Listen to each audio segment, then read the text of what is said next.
Saudara, kapal asing yang ada di belakang saya ini merupakan hasil tangkapan dari PSDKP. Nah, kapal ini diduga sudah melakukan kegiatan ilegal, yaitu menangkap ikan secara ilegal.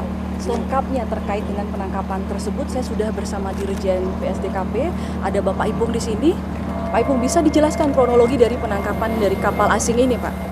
Baik, jadi ini bermula dari pantauan kami di Pusdal kita, di KKP kita punya command center.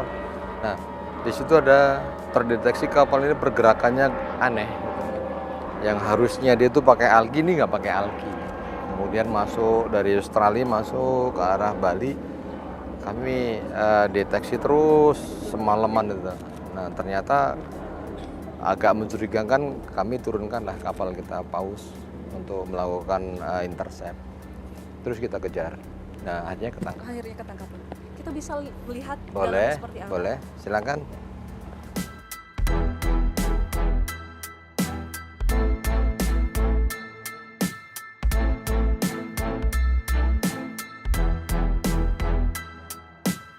Bapak, kita sudah berada di atas kapal ini. Bisa dijelaskan ini kapal dari mana, Pak? Namanya apa dan kapal apa ini sebenarnya? Kalau kita lihat tadi kan jelas ya. Sambil Kita lihat benderanya kan bendera dari China.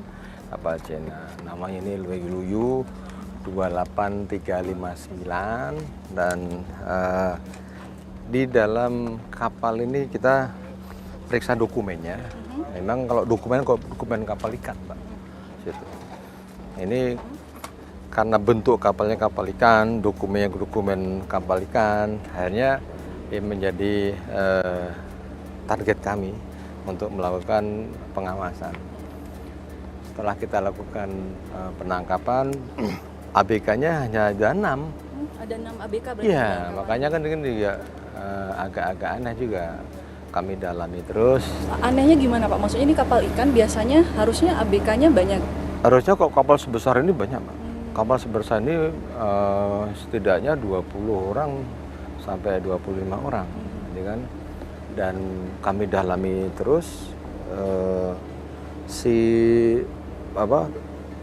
orang yang terduga tersebut menyampaikan ada perintahnya dari pemilik itu untuk membeli membeli ikan-ikan di tengah laut kita, gitu lah, bisa transshipment. Makanya tapi di dalam palka masih kosong, belum ada Ikan belum ada, makanya kami juga akan dalami terus. Tapi walaupun demikian, ini tetap melanggar dong, Pak? Iya, karena dia udah masuk ke wilayah kita tidak melalui algi. Yang kedua justru sampai hampir di bibir pantai itu ada pergerakan mereka. Makanya kami curiga di situ. Kapal sebesar ini kenapa ada di perairan sampai di kurang lebih 1-2 mil lah itu, Mbak, dekat sekali dengan pantai. Kita sambil lihat-lihat lagi.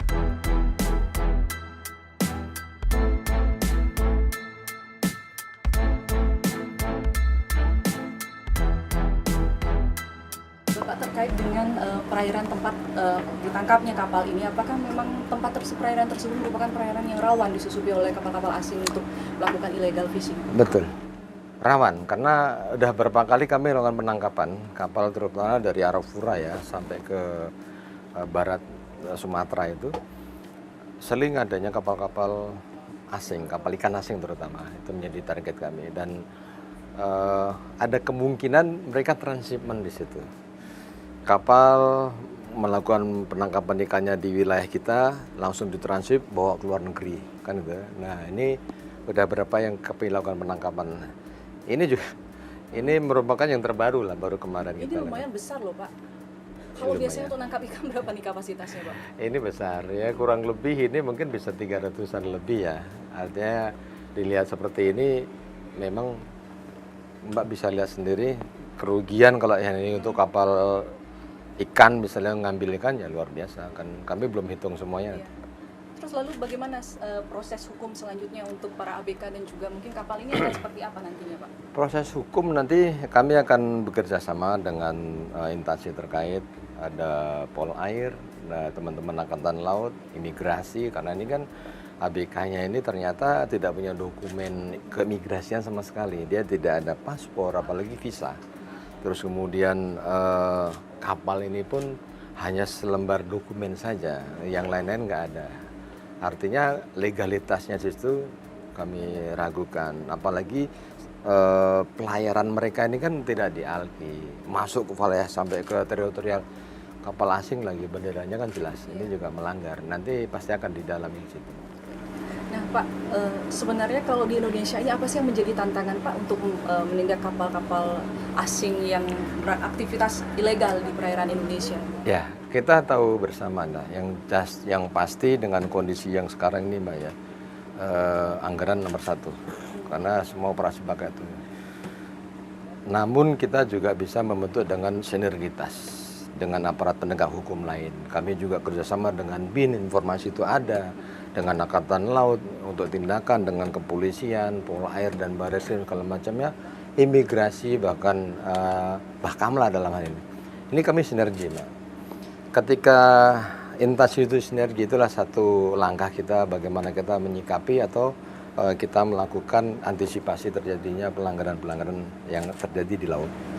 Kedepannya apa yang menjadi strategi yang akan dilakukan untuk menggencarkan kembali pengawasan terhadap kapal-kapal asing ilegal? Selain kita juga akan menambah armada, kami juga memastikan pengawasan bisa menggunakan satelit ya, kita ada pusdal di kantor.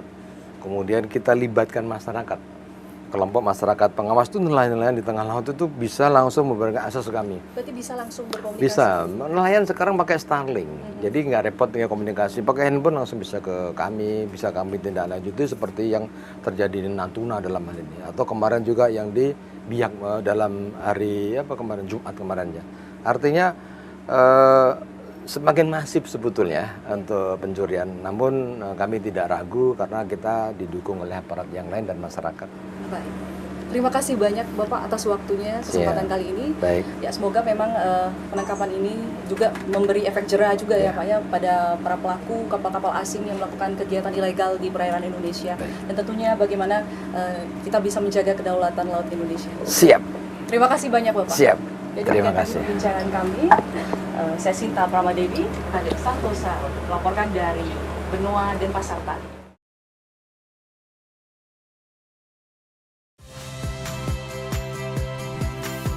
Saya Radi Saputro. Saksikan program-program Kompas TV melalui siaran digital, pay TV dan media streaming lainnya. Kompas TV, independen, terpercaya.